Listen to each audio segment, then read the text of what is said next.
Vectorization by Ulrich Drepper, who's had a tremendous impact on the open source community. And at least for most of the time that I've known him, he's been working on vectorization.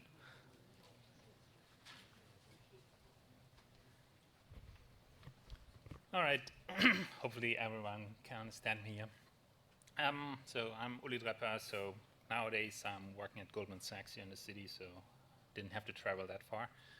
And this has nothing really to do with what I do in my day job most of the time. So this is just something which Sammy bothered me about for quite a while now, that I should talk about something like this. I actually think it should not be necessary because this is an old topic. We're saying that in mainline processors and so on, we have this technology for 15 years now. So you should have done that by now already. So, but for those who haven't done the homework, so I'm going to talk a little bit about vectorization, how you get used to this, and why you should do this in the first place. And that's what we're going to start with. So the thing is, what most people are concentrating on is parallelization.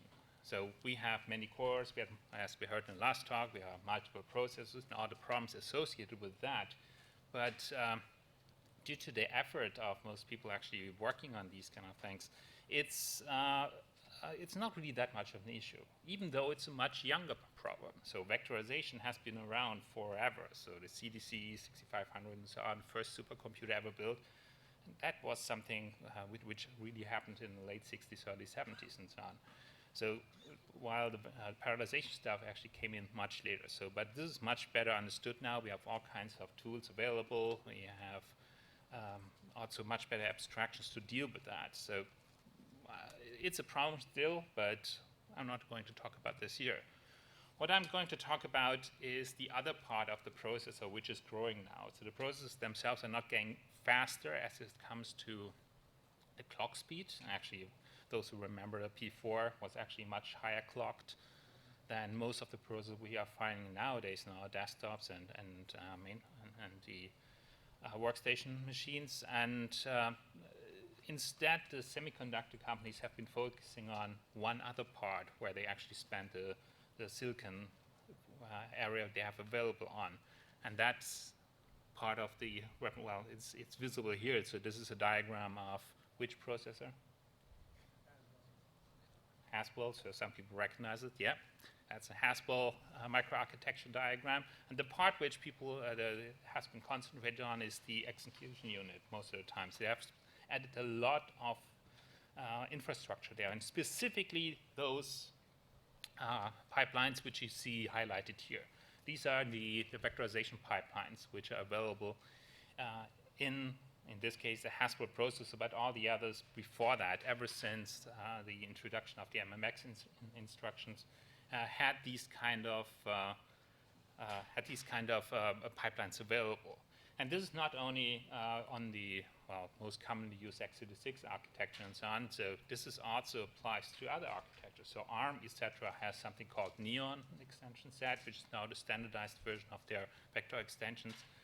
And of course, AMD has the same stuff for the x86 instructions. So in general, I will not go into any details about the individual details for the architectures. I can keep this talk actually pretty generic, and it actually should work out fine. So you will see later on a little bit specific assembly code, but well, you can think about it works exactly the same on other architectures. So what is the problem actually with that? So if we are using programs as we are normally writing them, we have registers available which we can usually subdivide in individual small pieces, and we're doing arithmetic on these kind of things, on these kind of units. So we have 8 bits, 16, 32, 64-bit units normally. When we're talking about a floating point, we also have now 16-bit, 32-bit, and 64-bit values by itself. So this is the original ASI the processors actually provided us with. We have these scalar registers available, and they are mostly used throughout the program execution, so, which is good and fine. But at the same time, we have now these 256-bit wide registers, which means that if we are using just these tiny little pieces of the register set, we are wasting between 97 and 75% of the entire registers which are available to us. And as you have seen on the diagram of the execution unit of the processor, the pipelines which are available for execution of normal scalar operations are also available for vector operations. And the definition of vector operation in this case is really strict. It means that you can execute the same number of, you execute an instruction, which is a vector instruction, in the same time it takes to execute a scalar instruction. So this is easy to implement actually at the hardware level. So for instance, if you pack 32-bit values into a 256-bit register, so you have 8 of them in there, all you have to do is replicate the silicon which is required to implement, for instance, an adder 8 times.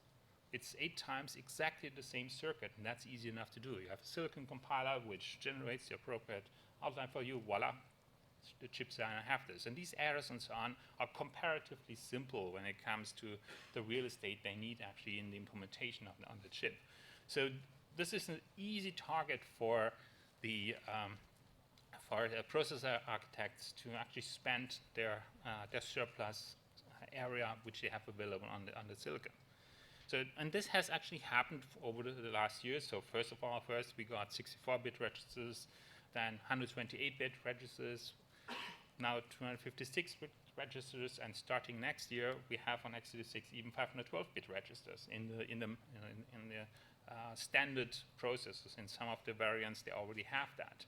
So, which means that the numbers which you see here with the amount of unused register space, this actually is going up even more.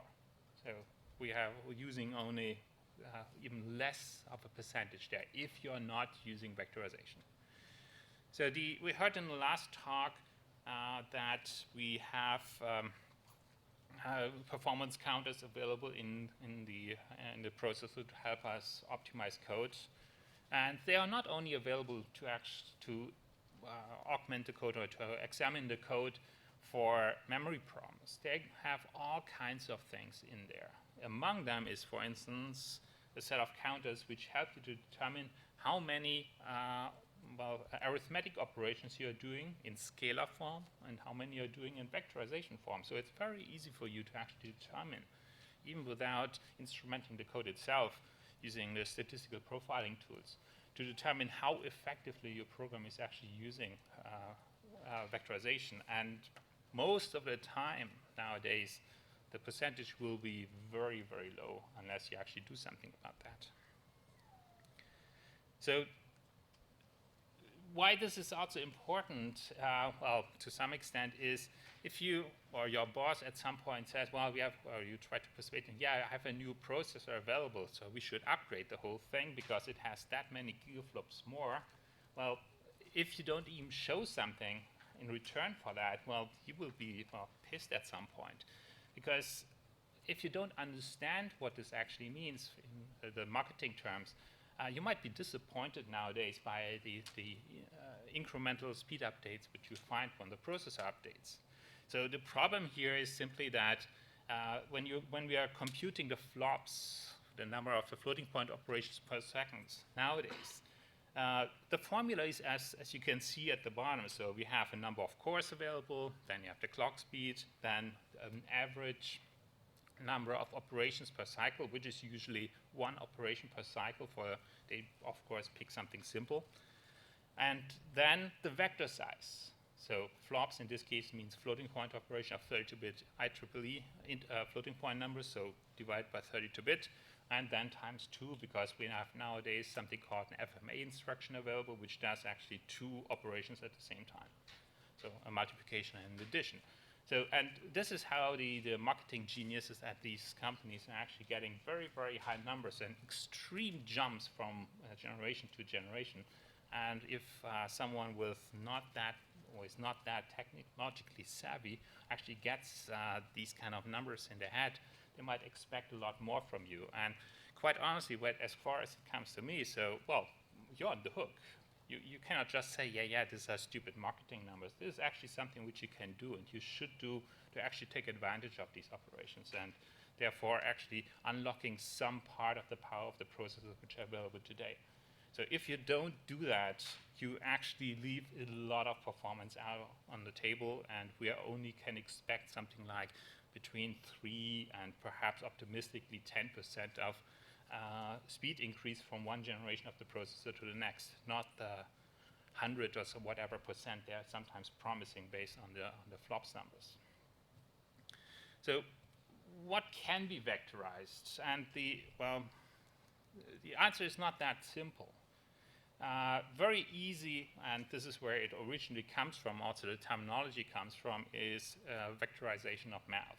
We're going to talk about different things at the end of the talk, but at this point, just concentrating on the math part itself might actually be sufficient to some extent. It has some, it flows over in other parts of the problem spaces beside pure math by itself. But especially because many of the data structures which we are using, for instance, graphs, etc., we can also represent as matrices. And therefore, we can actually fall back in utilizing the math algorithms for things which might not initially and purely be mathematical problems. So let's talk about something very simple. And well, hopefully, I don't have to explain this, but maybe I should. If we have matrix multiplication, how do we do this kind of actually? So that's school math. So what actually happens is that if you have two matrices and they have to have specific forms, so the first one has the number of columns has to match the number of rows in the second one, and it produces an appropriately sized result. And to compute just one result here is you take the green ones, which you can see there, load them somewhere, so where we can actually use them. And we have to pair them with the appropriate ones from the values from the green slice of the second matrix, which you can see there. These values have to be multiplied and then individually added up. And the result is then what we have as the sum is the result which is stored in this case, upper left corner of the result matrix. And that has to be then repeated appropriate number of times for the appropriate rows and columns, etc. So it's a very simple algorithm. Hopefully you remember that. So math, from a mathematical point of view, it's very simple, very easy to understand. But actually implementing it can be very simple, but there are a couple of pitfalls on the way. The first one is that we have to lay out the data in the matrices in a specific way in memory. So we don't have two-dimensional memory, we have one-dimensional memory. Each of the memory addresses has just, locations has only one address attached to it, so it's not a two-dimensional field, which means that to have the first matrix, for instance, to be laid out in memory, we would potentially in a dense matrix configuration lay it out like you can see there, that we first have one row, then we go to the next row, etc., etc., which actually works well for this specific problem. Remember, this is how it looked like, that we want to actually access from the first matrix all the elements of one row first and then actually do some action on it. So far, so good. But what happens with the second one? The second one we also have to lay out in general like that. So in theory, if you want to micro-optimize your code, and this has been done since the dawn of computers, so the original Fortran implementation actually allowed this, you can in theory now change the internal representation of the second matrix to be now stored column-wise instead of row-wise. But then you can only ever use this matrix in the right-hand side of a matrix multiplication, which is usually not a good idea. So in general, a general solution will use the same representation of a matrix for all the problems. And therefore, all of a sudden now, we have a conflict when it comes to the access. So now instead of being able to access all the elements by sequentially using memory locations, we have to do something else. So we have to actually, in this case, for instance, use every sixth element in the memory, not every single one.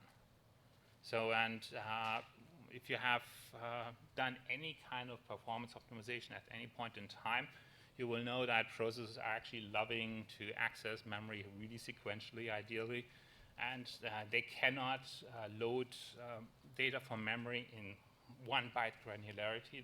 That's too much an overhead.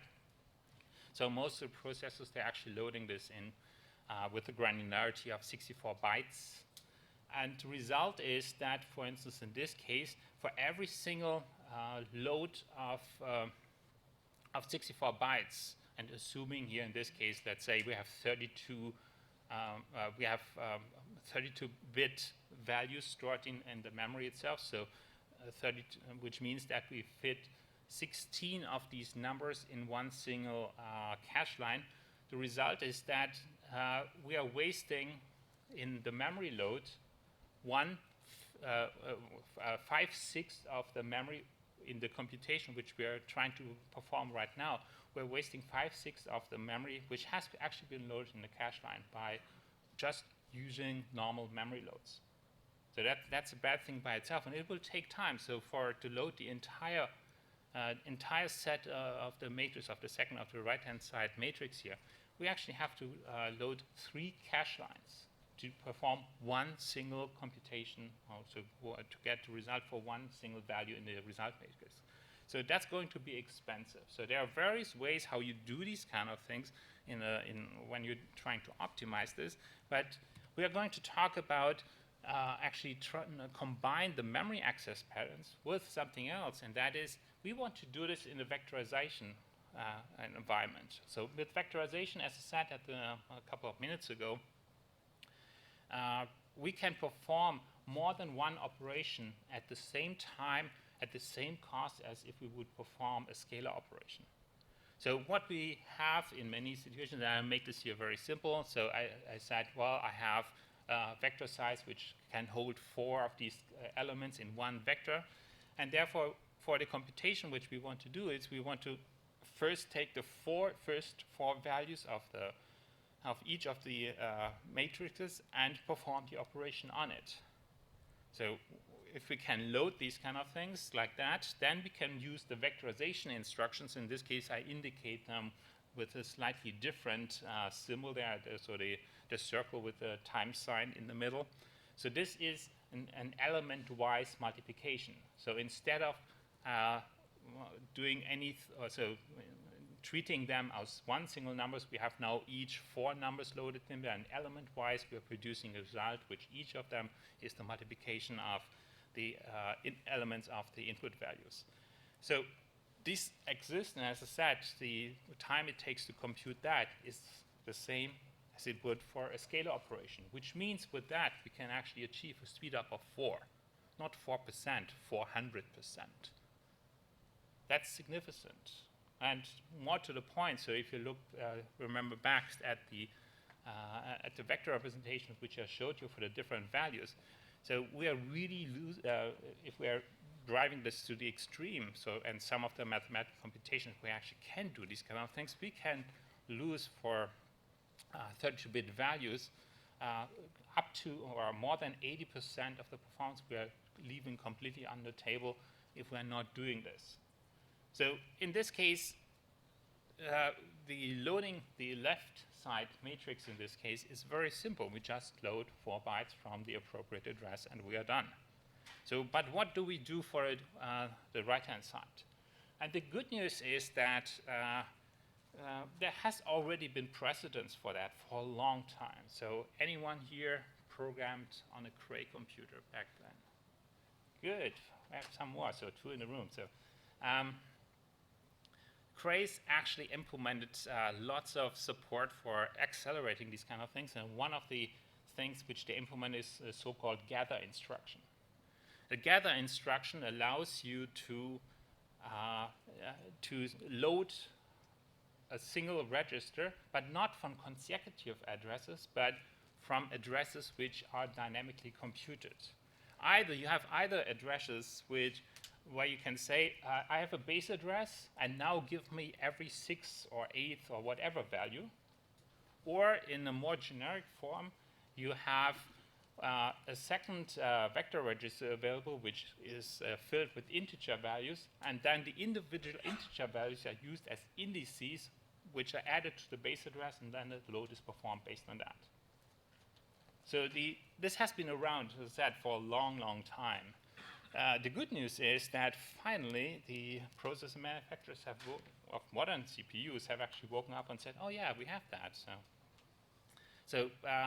And they actually implemented this. So in the x86 architectures for some of the AVX stuff or more recent processors, we now have gather instructions there as well. So we can do that, which means that writing this kind of operations which we have to perform to do the loads for the right-hand side matrix actually is very simple.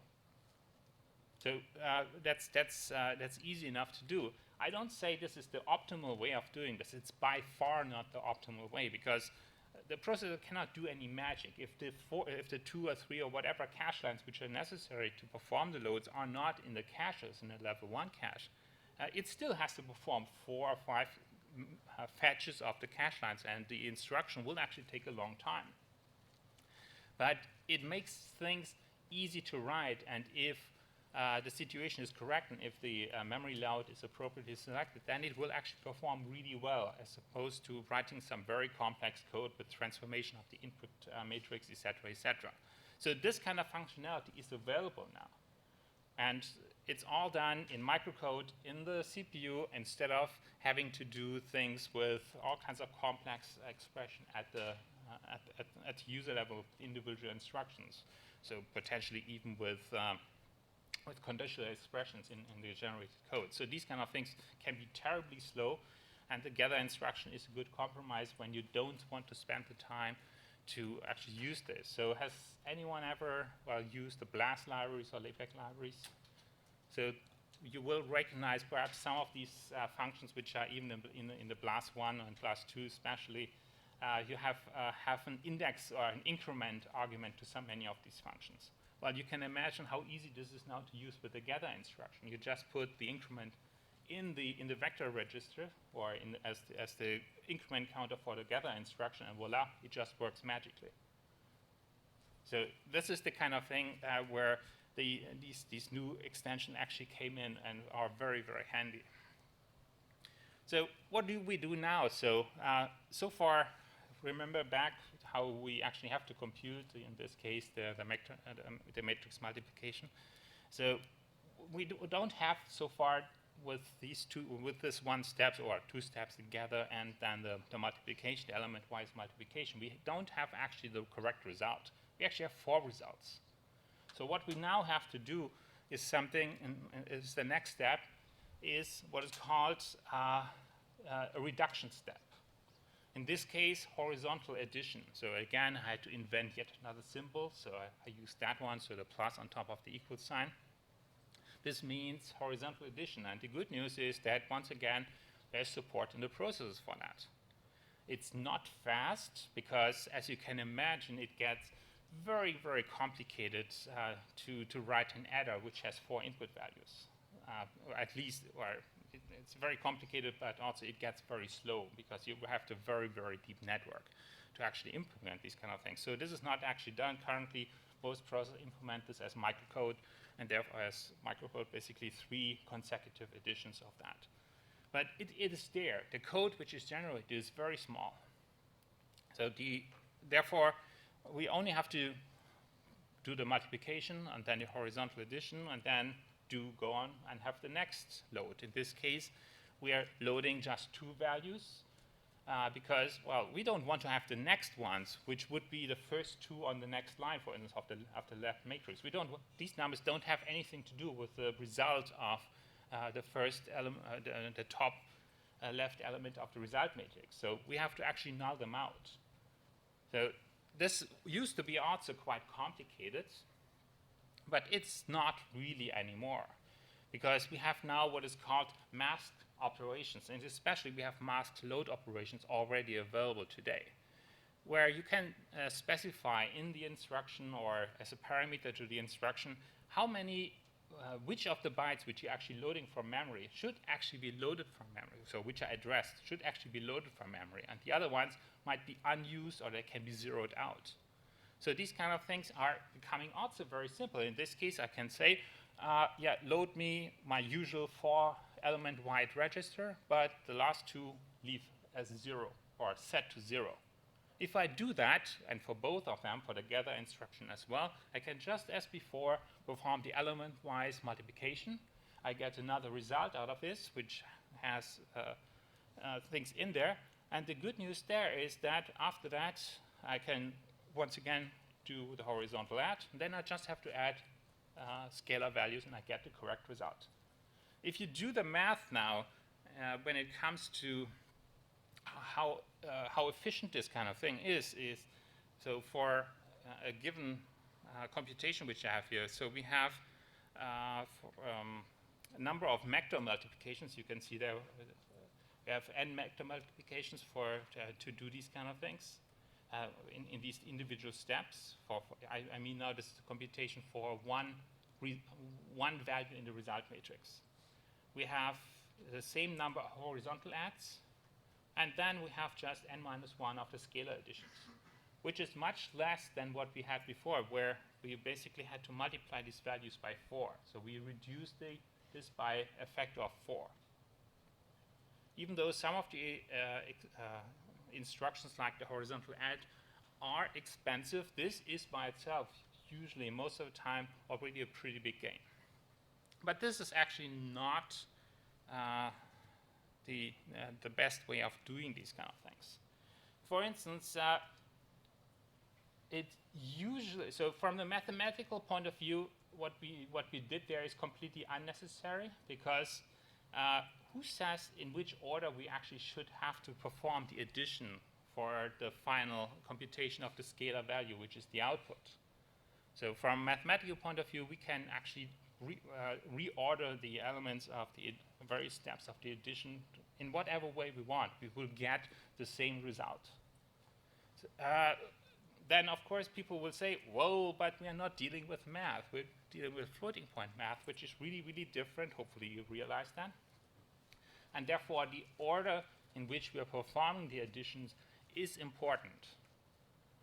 So if this is the case, then what I had on the previous slide is really the best thing you can do, because it is performing exactly the same operations as would be done if you do a normal vector multiplication with scalar values. It performs exactly the same operations.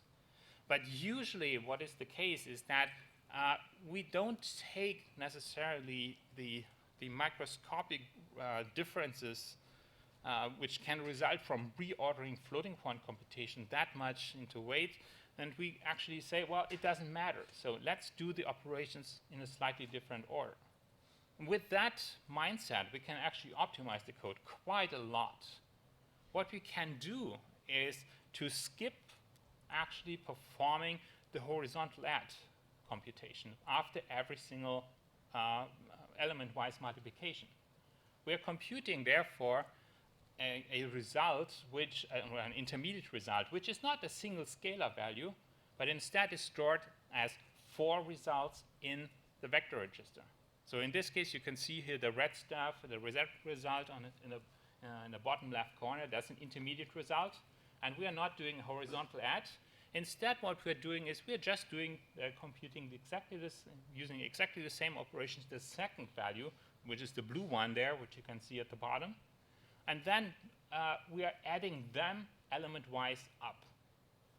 There's no scalar value. These are still 4 values in a vector register.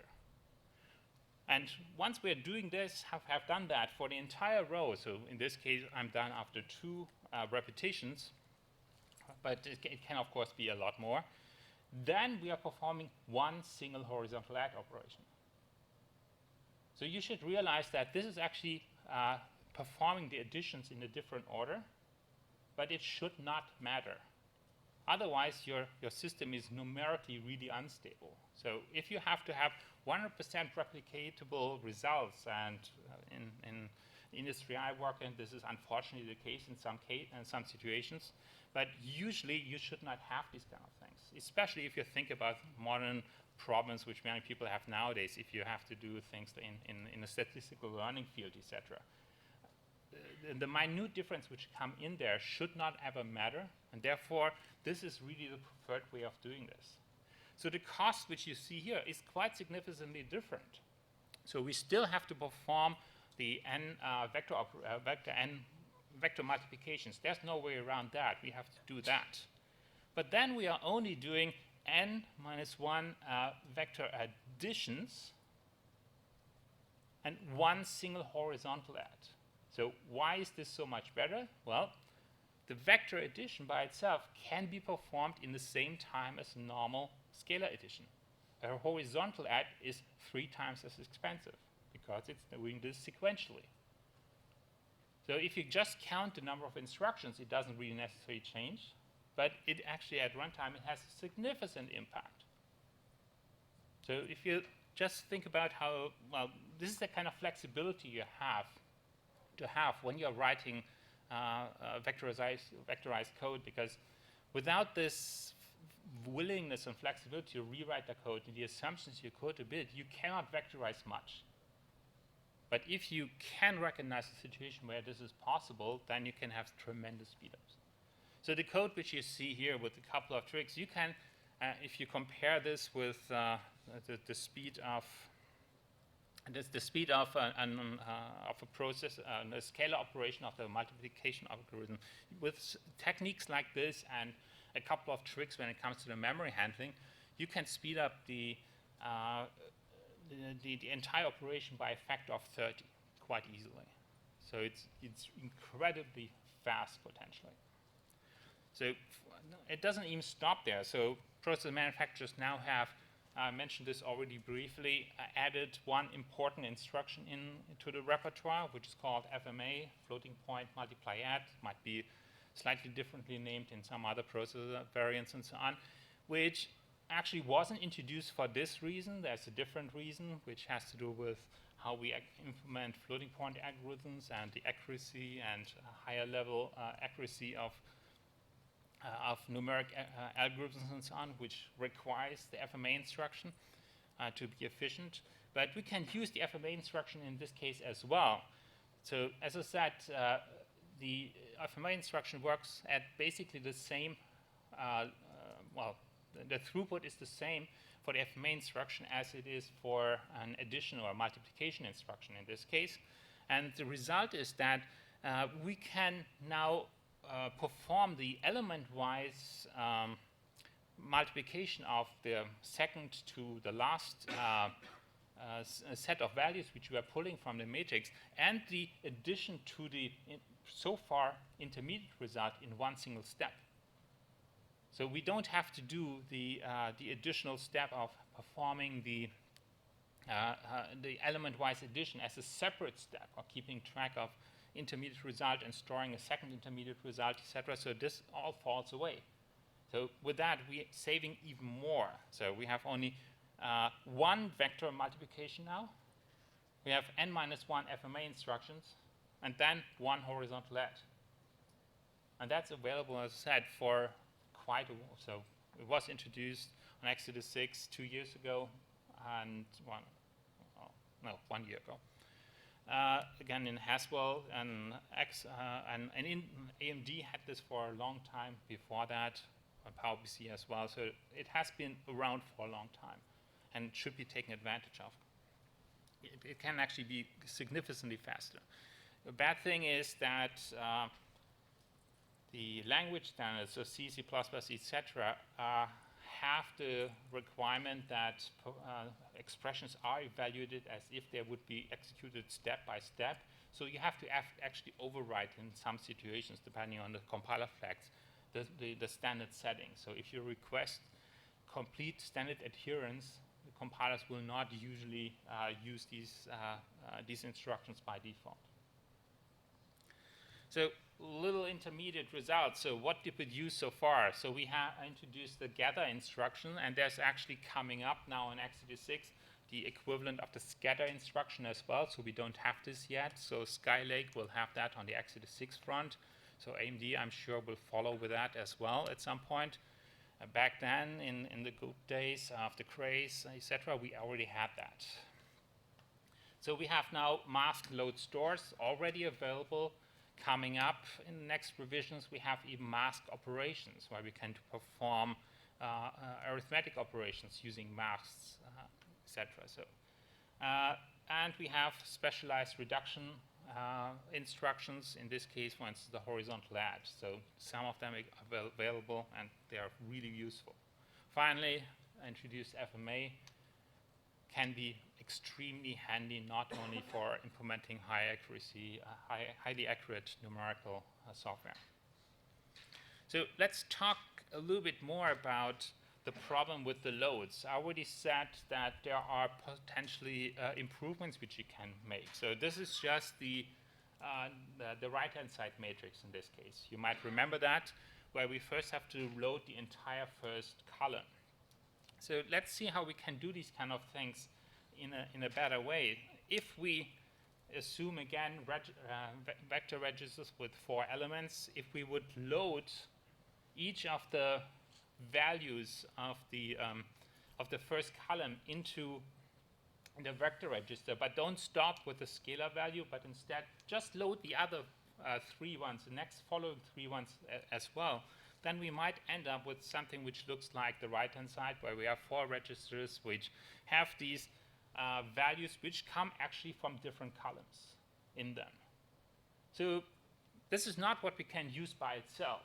But the good news is that this is a common enough problem. There's actually quite a lot of real estate space in the execution units of the processor spent on instructions to help us shuffle around these values.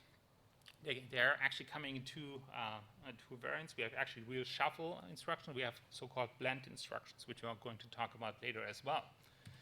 So this is, and I'm abstracting out the appropriate architecture. These kind of things are available, and I think in pretty much every vector register instruction set. But one of the instructions, for instance, is, and this is leaned on the x86 instruction set, called unpack.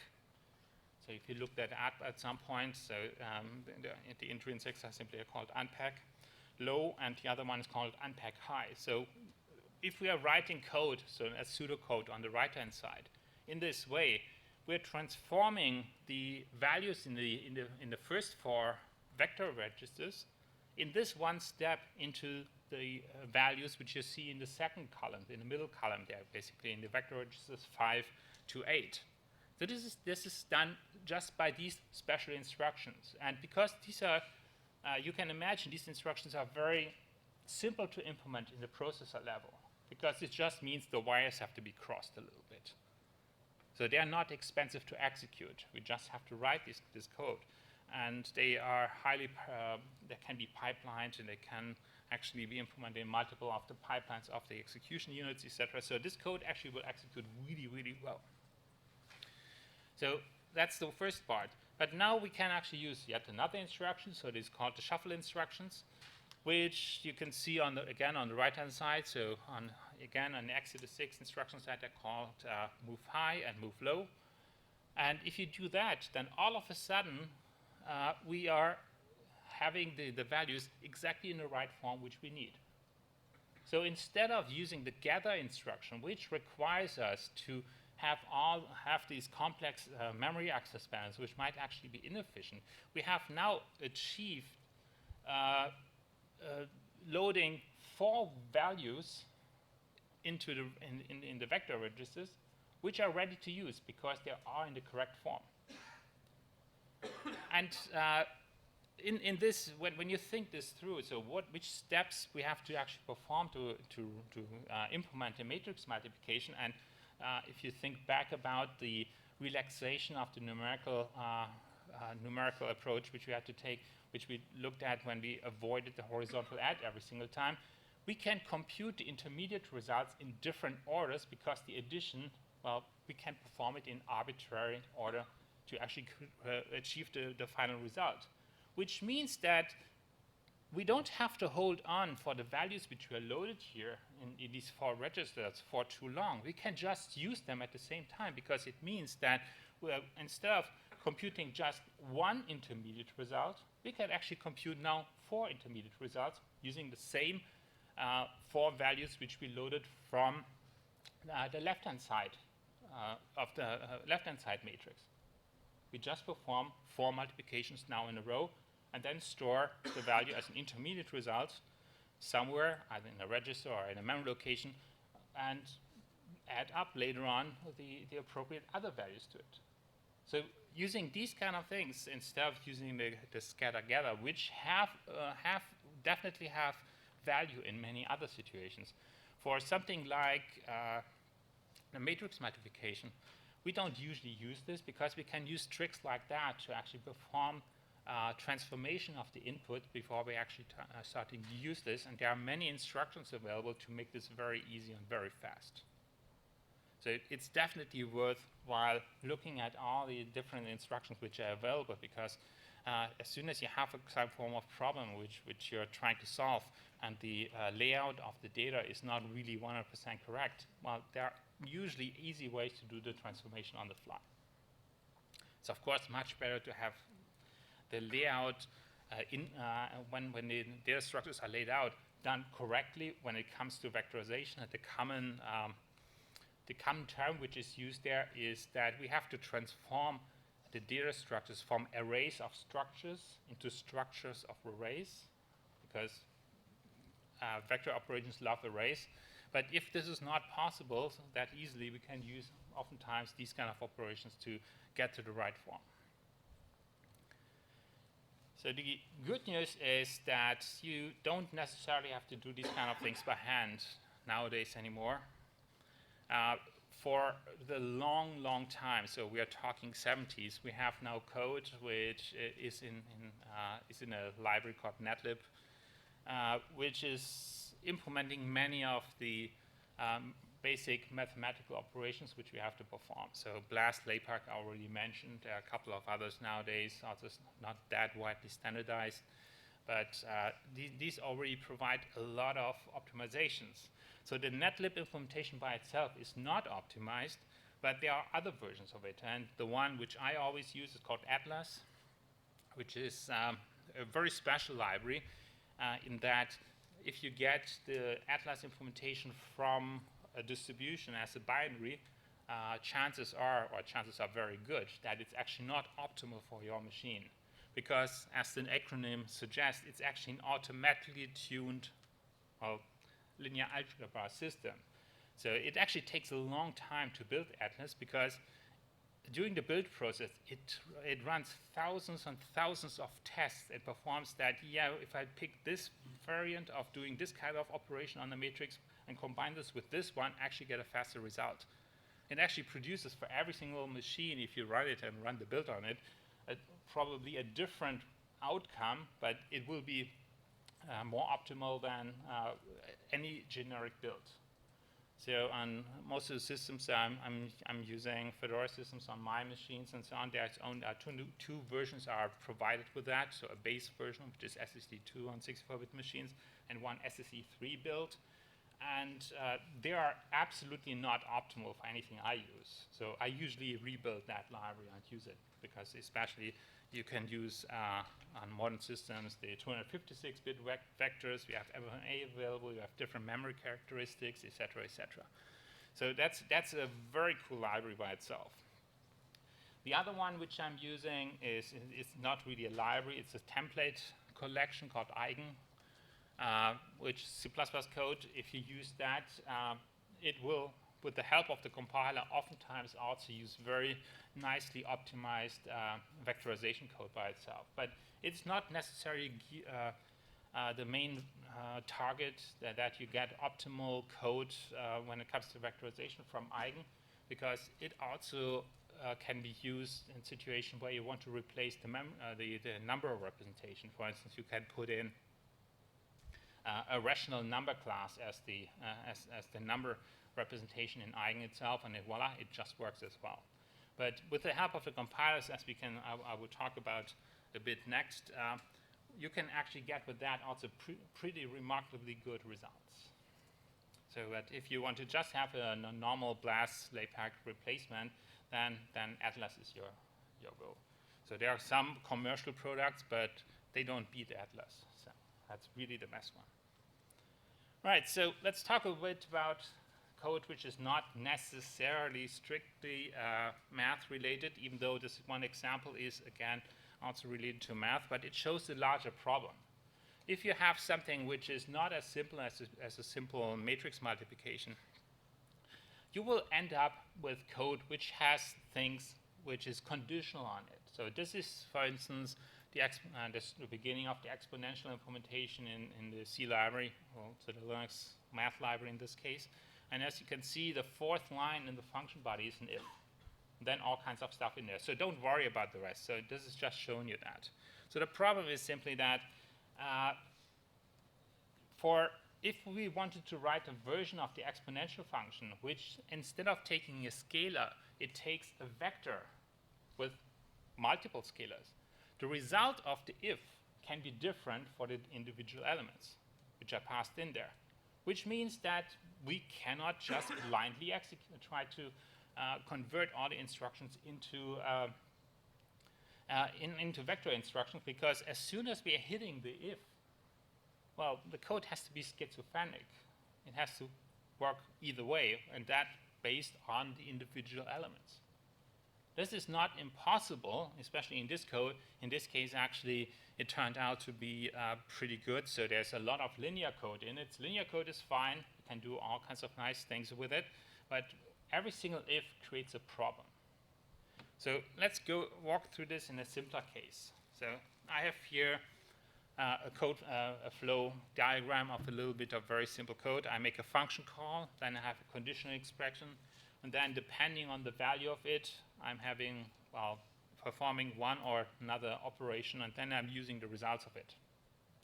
So now I want to vectorize this code, and now the function f is not returning a scalar value, it's returning a vector.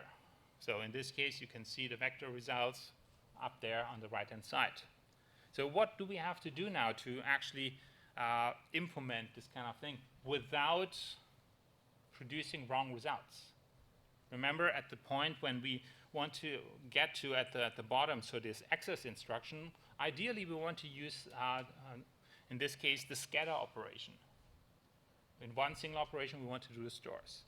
So, and what people have, agreed on is pretty much the best result is that we are representing now the results of things like comparison instruction as bit masks.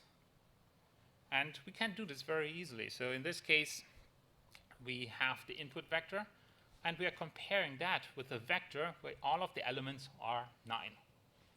And then setting a bit mask to the appropriate values. So both of them, so in this case, for instance, you see that we have to go onto the left-hand side for the first, the third, and the fourth element, and to the right-hand side for the second element. And depending on which way we are actually computing the bit mask, we end up with one of these two masks in there. And we can say that for each, if you're taking, for instance, the left-hand, the mask on the left side here, we say that for every element in the bit mask where the value is 1, we are performing the left-hand side operation. For each of them, we're at the 0 performing operation on the right-hand side. So what does this actually mean? How do we actually implement this? And the answer for that is that we are simply doing all the operations unconditionally. So in this case, it's very simple.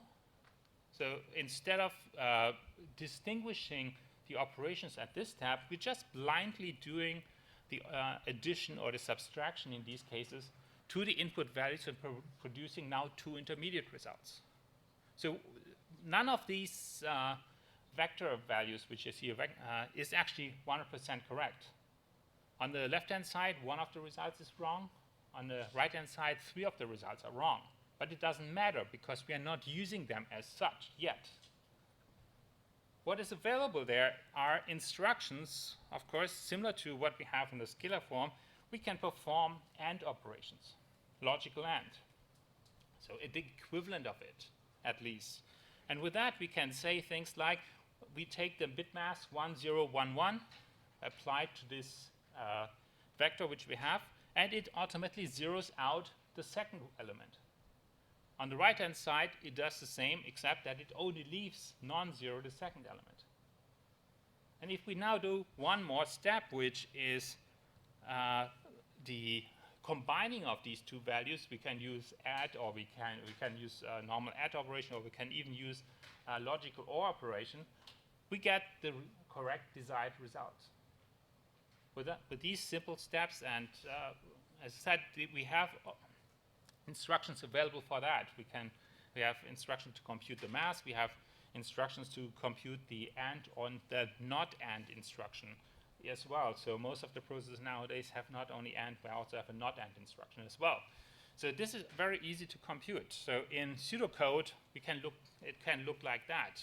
So we do the function call, then we have some form of comparison instruction with a value 9, which is broadcasted in all the different slots of the vector. So in this case, we make greater instruction, then we perform the addition and the subtraction, and storing both of the results. And then it's just a matter of doing the logical operation. So we are ANDing one of the results with the mask, and we're using not AND with the other one, ORing them together, and voila, we have everything. After that, we can just use scatter, and we get the result. Completely linear code. So the important thing here is simply that every in the step of vectorizing code, we have to eliminate as much as we possibly can conditional code from the execution. It's usually not as bad unless the if and so the then and else blocks are really, really large to actually execute both of them at the same time, because the process is actually quite easily capable of interleaving the code when it comes at execution time, to use the downtimes because of result dependencies in the process itself. So these two instruction streams actually will merge nicely together in most cases, that we are not actually having to pay twice as much for the execution of the if and the then else branch, but instead it will be less than that, and therefore the result is that overall we can achieve again close to, if we're doing it right, in this case perhaps 4 or 8 times speed up depending on the register side for the algorithm. So I showed you the exponential function which you saw there at the beginning for a reason. I actually did that with this function, and I get when I have a 4-element wide registers, I get a speed up for the entire algorithm on average of about, I think, 2.8 times instead of, well, over the scalar operation. So this is possible. It's quite easily doable. So not 2.8%, 2.8 times faster. Sorry, is there you were talking about a mask before, but I don't see a mask in the d-add and b-sub. No, it's not here in this case. We don't have that. Don't need to do that. So there are in some of the next generation processors, actually the x86 processors, we will have this explicitly in there to some extent, but we don't necessarily have to. So at least for this example, it can be a problem, for instance, if one of the operations would be divided by 0 or something like that. Then you would have to avoid the invalid operation to be performed, and then we need mask operation. But for a simple add like that, it's normally not necessary. So, and for the situation when it is necessary, is that in the upcoming revisions of the microarchitecture, there are actually operations where you can say then here in the add operation, you can actually append the mask and say only do this for those, or don't do these for these. So the mask and the not at the mask, you can apply that. So this is going to come. So not being completely happy with this line of instructions, because you actually have, especially in the computation of the final index variable, you have a lot of dependencies there. So the OR operation cannot start until both of the AND operations have stopped. There's actually a special instruction in most of the register set, which is the blend instruction, which I mentioned at the beginning a little bit. So this is actually by implementation in Silicon, again, quite simple. It's just crossing wires and having some AND logic in there. And it removes the interdependencies of some of the instructions and, well, speeds things up even more than that. So this is not something which might come into your mind right away when you're starting to use these kind of things. And so this is, again, a very important thing to keep in mind, that you have to just look at the instructions which are in there and look at some of the programming examples which the process manufacturers are providing us with to see when these instructions can be used, because the results can be quite astonishing when it comes to the performance. All right, so what I've shown here so far is you could actually implement using something called compiler intrinsics quite easily in exactly this form. So there are things which look like function calls but expand to just normally one machine assembly instruction, and they are standardized by instruction set architecture, etc. So you can easily write something like that and use it across multiple architectures.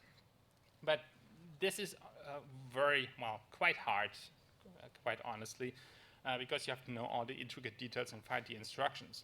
So why not let the compiler do this? And that's the good news, is that since the time when we actually had the first vector architectures, in those days, we didn't really have a good way to have the compiler do this. And for 30 years or something like that, in compiler to instruction, we didn't really make that much progress.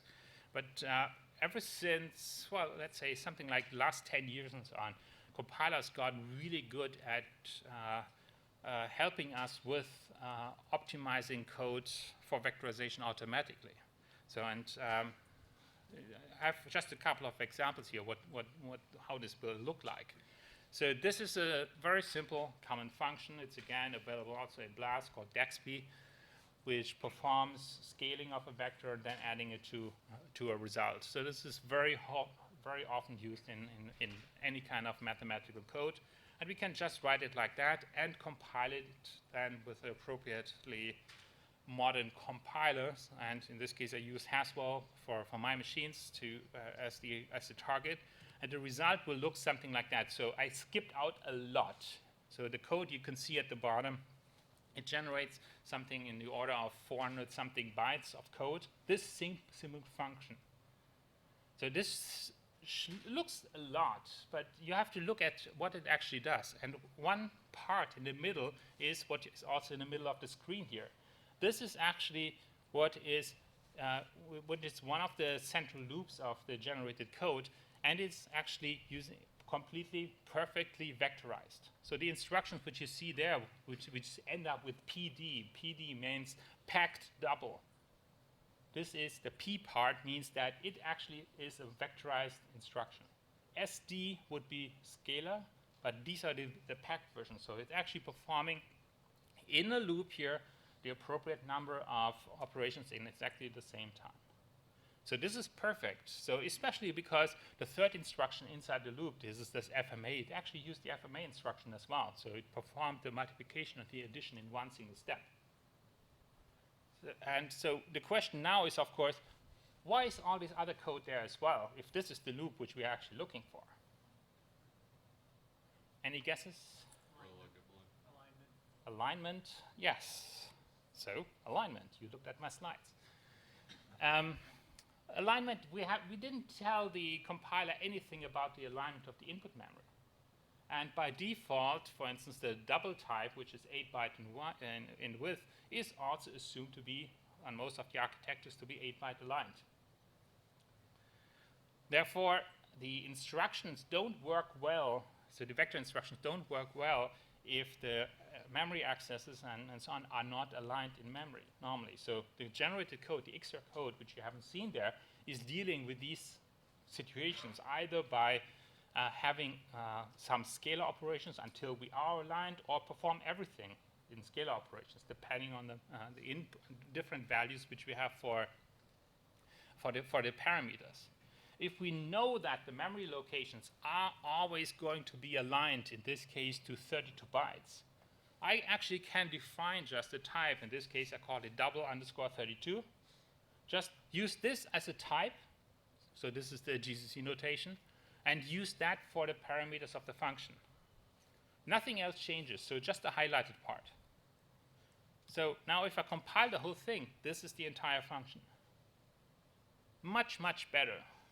So you see that there, the green part, that's now, again, the vectorized loop. But we still have a scalar loop as well.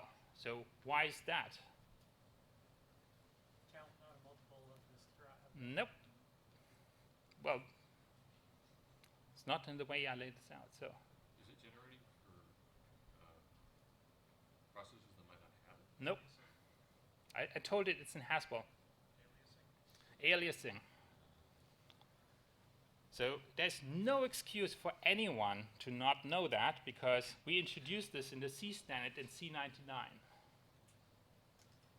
The keyword to tell this, and those who are Fortran programmers, they're excused because Fortran never had this problem. Therefore, Fortran code is usually faster. So in C, we don't guarantee, so we don't deal with objects, we are dealing with pointers, and the pointers can be arbitrary. So just imagine if the R pointer points just a couple of elements into the A pointer, in the memory range by A pointer, and therefore the readouts would be different. It would be read after being written to when we are performing it sequentially, but with the vectorized operation, this would not be the case anymore. So the code which you saw on the previous slide, on this slide, so the first part on the left-hand side actually does a determination. Do these memory regions overlap? If yes, perform it scalar, otherwise do it in parallel. And by telling it a compiler, and this is the C++ variant where we have to use __ restrict. In C, you just use restrict without the underscores. You can specify that, yes, I have a function which takes pointers, but I guarantee that during the access patterns inside these functions, the memory regions will not overlap. That's additional information the compiler gets. And once you do that, you get this code. That's all. And I couldn't have been writing this better by hand. That's perfect. And you see the little bit of transformation which we have done here. So this is pretty much exactly the original code. Everything is done by the compiler. So just do one thing when you try this out at some point. Don't get an old compiler. So we're talking about here, so I never use anything now older than GCC 4.9. So most of the things which I do is GCC 5. So don't try 4.4 or even 4.1 or something like that. So they don't have this kind of thing. So another option to do these kind of operations is also available quite for some time. So we implemented this in time for, I think it was RHEL 5, so it's quite a few years. So Jeff, when was it? 10 years ago? It's something called OpenMP. OpenMP is an extension to the C, C++, and Fortran language, which is completely transparent to the language itself, because implemented in C and C++ as pragmas, and in Fortran as special comments. So you can just continue to use your code like with a normal compiler as before, no changes whatsoever. But if you add the pragmas with the correct semantics in the correct place, like I have here in this case, you see this violet line there, then compile the code using an OpenMP-enabled compiler. Again, GCC can do that. You pass in dev OpenMP to it. Then it will generate code which either can do things in parallel, which is where it originally came from, but in the most recent revision of the OpenMP spec, it also introduced SIMD operations in it. So I'm not talking about the parallel part here. So that's a different thing I mentioned at the beginning. So I'm talking about the vectorization only. And this starts with pragma OMP SIMD, and then the appropriate attributes there. And if you use this kind of thing, you will get exactly the same optimal code you saw on the previous slide with this one little tiny change. It tells the compiler that the aligned part, it says, yeah, these regions are aligned, and also implies that they're not aliasing. So the same information is conveyed in this one single line. This is not available in I think, even GCC 4.9 has problems with that. You might actually have GCC 5 for that nowadays, but it works really well. So another problem is that this was mentioned here at some point already. Well, if we deal with different architectures? So most people have the problem that in the deployment you don't have a completely homogeneous environment where you have one single architecture of machine. You might have different ones, and you have to be backward compatible. So you still want to have the best results. There's another thing which the compiler and the ABI can help you with. So something like, no, it must be already 10 years ago, I implemented something called, a new L feature called ifunc, which is an indirect function interface, which uses the dynamic linker to perform a dynamic resolution of a symbol, but in a way that it's not felt after the first lookup at runtime. So it is as fast as a normal function call after the first call. And we can use this feature automatically inside GCC by either using ifunc functionality from the compiler, but more importantly, when you're compiling C++ code, we can use something called a target attribute. So we can just specify, in this case, at the top, for instance, I said attribute target default, which is, well, you guess it, is the default. That's a fallback. But then I can say things like attribute target AVX. And the bottom one I had, can't you read these kind of things? I can say then architecture equals Haswell, which implies FMA. So the code of these function bodies is exactly the same. So you might actually want to do this when you're writing the code differently. You might actually want to put this in a header file or something like this and include it multiple times with different attributes in front of it. So to keep the code exactly the same. But if you do that, the only thing we have to change is the attribute. And the result is that the code which gets generated looks like this. So we actually have 3 different functions which have these mysterious names which you see at the top there. So they are mangled names. And the second and third one have what is called a clone name to it, attached to it. So they identify the versions for the specific subarchitectures. So the good news is that you don't have to do anything at runtime to determine which of the functions is to be used. The compiler also automatically generates a wrapper function with the appropriate name, which, when it is called, determines which of the variants is the best one, then uses this ifunc functionality to actually store the function point in the appropriate place, and then all happens automatically. From the second call on, you directly jump to exactly the right function. So there's basically absolutely no overhead associated with that.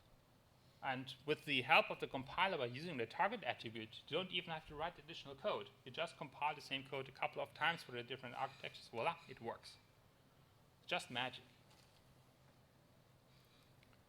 So and the last one, when it comes to the compiler, which I want to talk about is, for the directly using the SIMD stuff, is that the compiler nowadays has support for vector types as well. So actually for quite a number of versions of the compiler already. So we can define, for instance, in this case, a type v-double, which is not a double value. It's, in this case, I say the size is 32 bytes and a double is 8. So in this case, it means v-double actually consists of a type for 4 double values. And I changed the interface of the function, so this is a really different interface for the function now. It's not the same as before. It doesn't take pointer to scalars. It takes pointer to these vector variables. But then we don't have to change any of the code, because the compiler knows how it has to deal with addition and multiplication and so on of these vector elements. It just uses the normal vector instructions behind the scene. So this all is done for quite a while in the compiler itself, and completely transparent to you when you try to use them. So the last thing about compilers which I want to talk is, well, if we want to use accelerators, which is the up-and-coming thing nowadays, how do we do that? So accelerators, I'm talking about things like normally implemented nowadays either as add-on cards in the form of PCI card. This can be something like a host card like the PCI, so the Intel Phi, or like a graphics card, a GPU card, but in other things like AMD machines, they have this HSA implementation now, where you have the GPU on the chip itself. And so all of these are really different from the normal system, that they don't share normally an address space in the same way. And they are programmed slightly different because they also have a different instruction set. For that, we also have support in the compiler now, especially in GCC5. So this is an example for an NVIDIA's CUDA implementation, where we have to write what is called kernels. Like in this case, I can write a kernel for this function, which is written like this. There's a slight difference. I don't actually have a loop here. I only perform one single operation in here. The loop comes in the calling of this function. So NVIDIA developed some special syntax when you're calling this kind of function, where you specify how many threads in their implementation, how many execution blocks, and how many elements there are in the array. You specify this in the call, and then the scheduler in the CUDA libraries will automatically create that many threads inside the GPU card to perform all of these operations at the same time. And, well, or maybe some steps, multiple steps, depending on how many operations you have to perform. So this is a different way of doing this. So GCC doesn't have this kind of thing because this is CUDA stuff, but we have now also in OpenMP and another standard called OpenACC extensions for using accelerators. So this is what you can actually write in GCC5 now if you have the appropriate hardware. So it's more of this pragma stuff. So I use the OpenMP variant. So I can actually write pragma OpenMP, so OMT, and then offload. And after that, I say, well, which of the targets? You can have multiple targets. I can have a MIG card, which is this Intel 5 stuff. You can have an NVIDIA card, NVPTX. You compile this kind of thing. You get the normal code for your target architectures, but you also get automatically created code which is using these offload architectures. And depending on what hardware is available at runtime, the runtime environment for the compiler, so in this case the OpenMP library libgomp in GCC, will detect this and dispatch the appropriate code. You would download the code to the card or to whatever to the accelerator and execute it appropriately there. Again, no change to your code. You just add the pragmas, voila, it works. Of course, you wouldn't do this for these kind of small things because the cost of offloading is not zero. You have to keep these kind of things in mind. So you cannot just blindly use this and just hope everything is working faster. You have to experiment with this and take into account the data flow of the entire operation. But once you figured this out, it's actually very simple, and you're not disturbing the code, because this just works as before in a scalar fashion. Yeah. So I have some more things about that. We can do things for more than just arithmetic. We can also do things, for instance, have here an example for linear search. Well, linear search just means that we have to compare one by one the individual elements of an array. Well, we have operations to perform multiple comparisons at the same time. We can just use this. Then just say, well, is the bit mask of the results anywhere indicating that there's the match? If yes, then, well, we have found something. We can extend this, if we want, to more complex data structures as well. So if we have a normal hash table, which has one element in it per hash location, per bucket, we can just easily extend this to 4 of them, for instance. And then for each of the locations, we perform one single comparison. And voila, we do that. So I don't say that a normal non-optimized code will automatically be faster, because there are actually some slowdowns associated with this. But these are things which are possible. Other data structures like B-trees might actually also benefit from that. But not always is this going to be useful. So there are situations when simply the algorithm doesn't give the possibility to make these kind of improvements. And so one example which I listed here is, for instance, very important in simulations and so on, is called Mersenne twister, which is a random number generator, a pseudo-random number generator. And this was really, really not suitable for vectorization. So instead of banging the head against the wall to trying to make this faster, so the original inventors of the MT PRNG actually came up with a variant of it. So you might have to just bite the bullet and do something different. So they have actually implemented what's called a SIMD-oriented fast Mersenne twister, SFMT, which is a variant. Or for things like for offloaders, we can use an MTGP. So sometimes you just have to go with that. Right, so that's basically it. So